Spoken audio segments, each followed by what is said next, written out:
சிவரூபமாய் வீற்றிருக்கும் குரு நித்யானந்தமே நித்யானந்தம் நித்யானந்தம் அண்ணாமலையே சிவரூபமாய் வீற்றிருக்கும் குரு நித்யானந்தமே.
For this Shivaratri,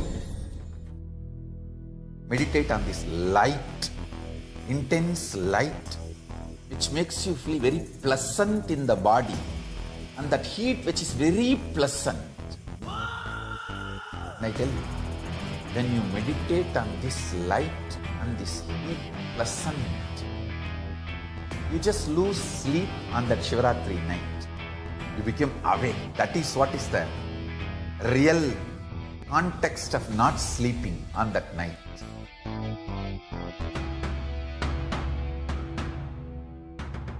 வான்வரையிலும் வளர்ந்த ஜோதி ரூபனே, தேன் சுவை தரும் தமிழின் தலைவனே, மான்மழுவினை ஏந்தி நிற்கும் ஐயனே, கைலாசம் தந்த நித்யானந்தனே.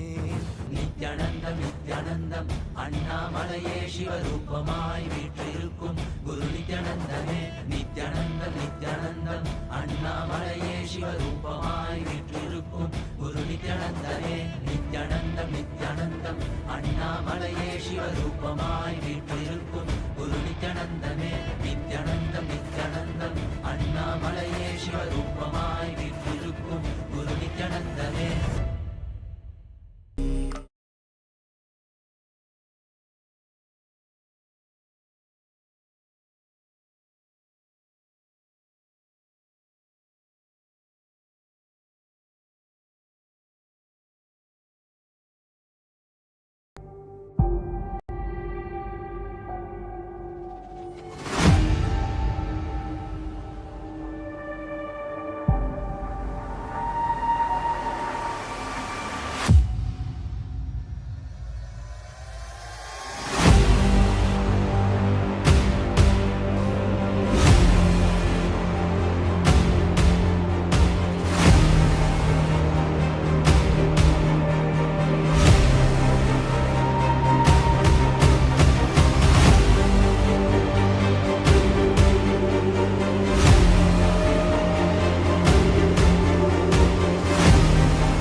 For this Shivaratri, meditate on this light, intense light, which makes you feel very pleasant in the body, and that heat which is very pleasant. And I tell you, when you meditate on this light and this heat pleasant, you just lose sleep on that Shivaratri night. You become awake. That is what is the real context of not sleeping on that night.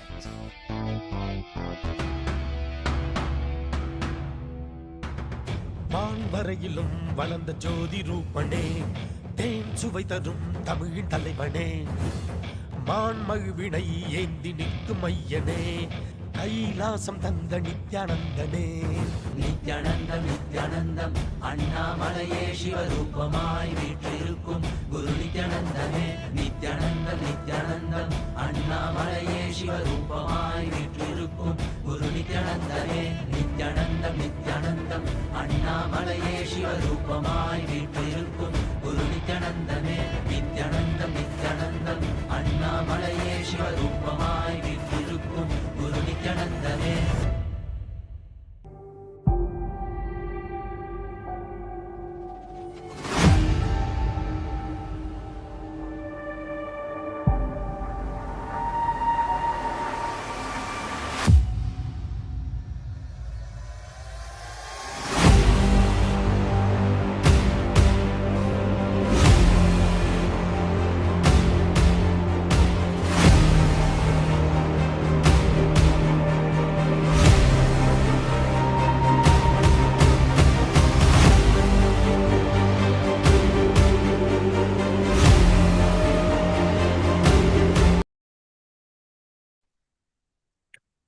नित्यानन्दं परमसुखदं केवलं ज्ञानमूर्तिं द्वन्द्वातीतं गगनसदृशं तत्त्वमस्यादिलक्ष्यम् एकं नित्यं विमलमचलं सर्वधी साक्षिभूतं भावातीतं त्रिगुणरहितं सद्गुरुं तं Namami.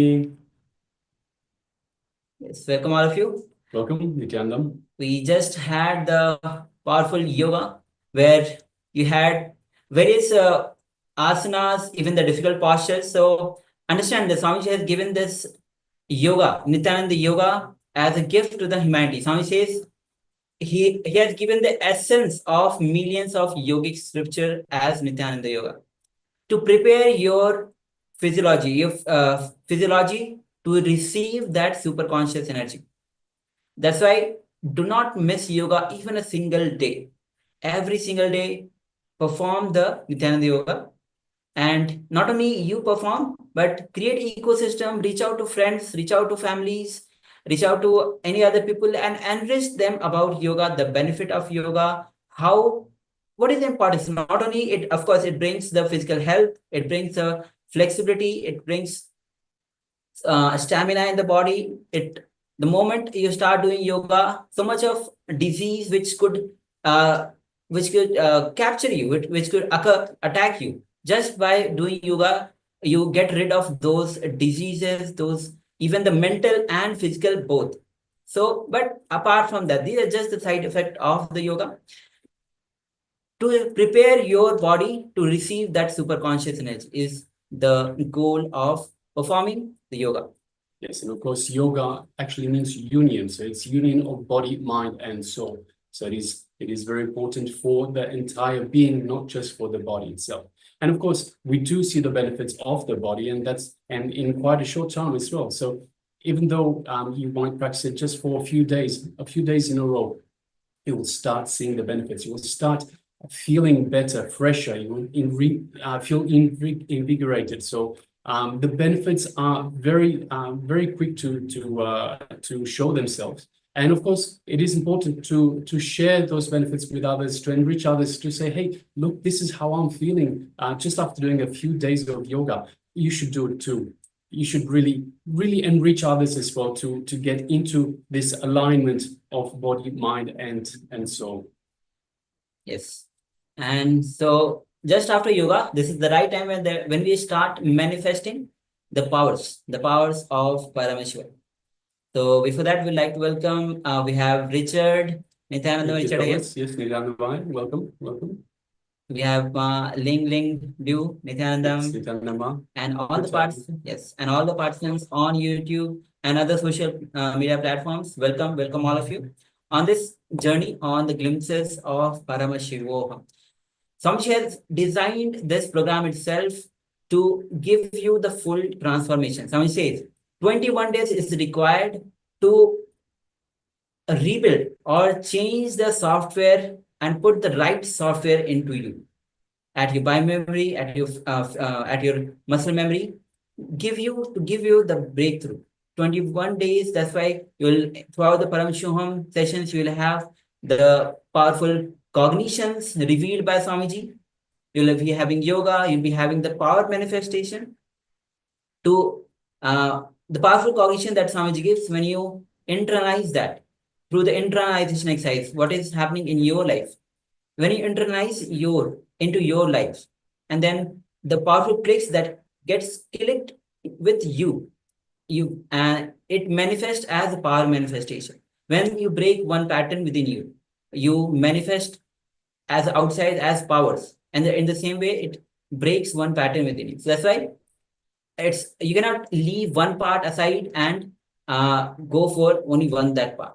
Yes, so we're talking about a holistic approach. So first of all, there's also the detox segments where we remove the toxins of the body, remove the toxins to start fresh from scratch, to start with a detox body. Then we have the yoga, which is building you physiologically, and then of course we have the teachings that help put the right cognitions in, and also the internalization exercises where we remove the patterns that are stopping you from achieving your high superconscious self. So all of these together is Paramashivoham. And of course, the greatest thing is the power manifestations, which we're about to enter into right now. The power manifestation, which is uniting you with Paramashiva himself, with the divine. So it is your alone time, your connection time with the divine. So without any more time taken, let us start with the power manifestation segment. Yes. So meanwhile, you can get ready with the power, the blindfold. We'll be entering into manifesting the power of third eye, seeing picture blindfolded. So we will be projecting you the image on your screen. And through the power of third eye, we'll be revealing, seeing what all is revealed to you, all the details. Understand, the details can come in various forms, in terms of images, visuals, even as an experience, as a feeling, as a sound, in various other ways, or even anything related to that. Means you can, it might have been seen that you saw two images. When you combine these two images, it brings up, it culminates to the image that is being revealed to you. So get ready with the blindfold. Meanwhile, we'll be entering into the Sas Pramana, which is manifesting the signs of the power of third eye. The Sas Pramana goes as Kapalantarmano yasya Tishtanmilitalochanaha Kramena manasodharya Lakshaye lakshamuttamam. The translation of this verse goes as, by fixing the mind on the inner space within the crown center and sitting stably without any movement, having the eyes closed in succession, by that stability of the mind and the inner space, through the power of third eye, one directly sees the ultimate goal, Laksham, by having the vision beyond the sight that reveals any object or place, attaining the space of oneness with Parameshwar, with the source. All right, so let us now start with the power manifestation. So requesting everyone, please put on your eye bands. If you don't have an eye band, of course, you can use any piece of cloth that is opaque in nature, such that the light doesn't get through, so you don't see through the material itself. So requesting all participants, whether you're in Zoom on two-way or on the on YouTube, please put on your eye bands. And let us sit comfortably with the head, neck, and spine in a straight line. And let us just start with a couple of long, deep breaths in and out. So just follow me. Long, deep breath in. Long, deep breath out. With every exhalation, we feel more relaxed. Long, deep breath in. Long, deep breath out. Let out all the tension from your body. Long, deep breath in. Long, deep breath out. Into a space of restful awareness. Now let us bring our awareness to our inner space, which is just below the heart center. So heart center is in the middle of the chest. So just below that, we go straight line down below from that, a couple of inches, and we have our inner space, our Ananda Gandha. So this is our inner space. And just visualize, so bring your awareness to your inner space and visualize Swamiji in this inner space, in this Ananda Gandha. Visualize your Atma Murti, your favorite image of Swamiji, the one that you feel most connected to, and connect to Swamiji in your inner space. Just the mere remembrance of the Master invokes him in our inner space. Swamiji is waiting for you to reach out. So let us reach out. Let us connect to the Master. Let's kindle this healing connection as we bring our awareness to this connection to Swamiji, the supreme pontiff of Hinduism. Feel this connection getting stronger in your inner space. Feel the space of oneness with Swamiji in your inner space.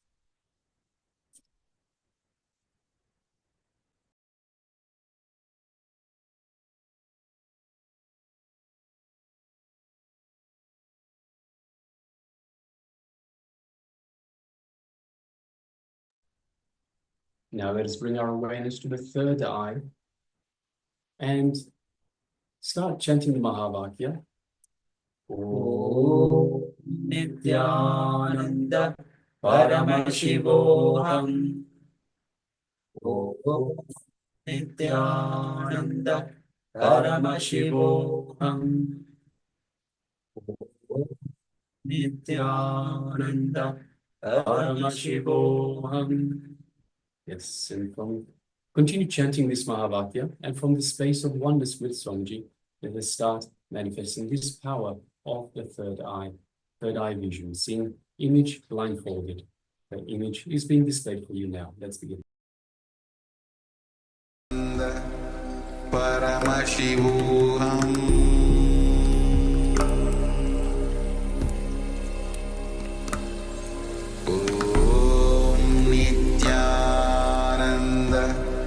Paramashivoham.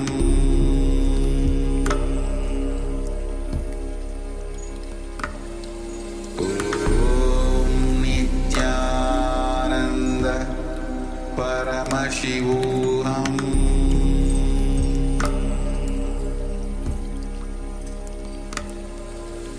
Om Nityananda Paramashivoham. Paramashivoham. Om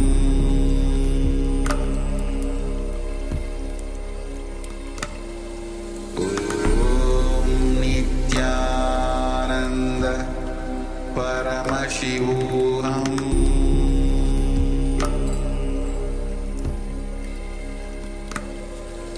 Om Nityananda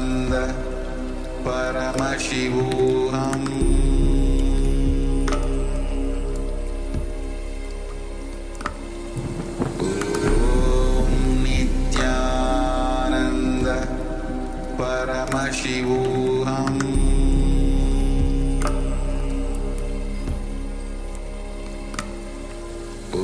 Om Nityananda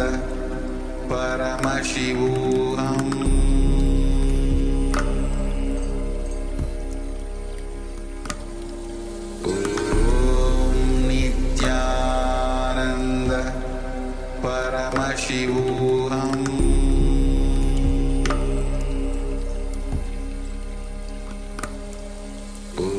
Om Nityananda Paramashivoham.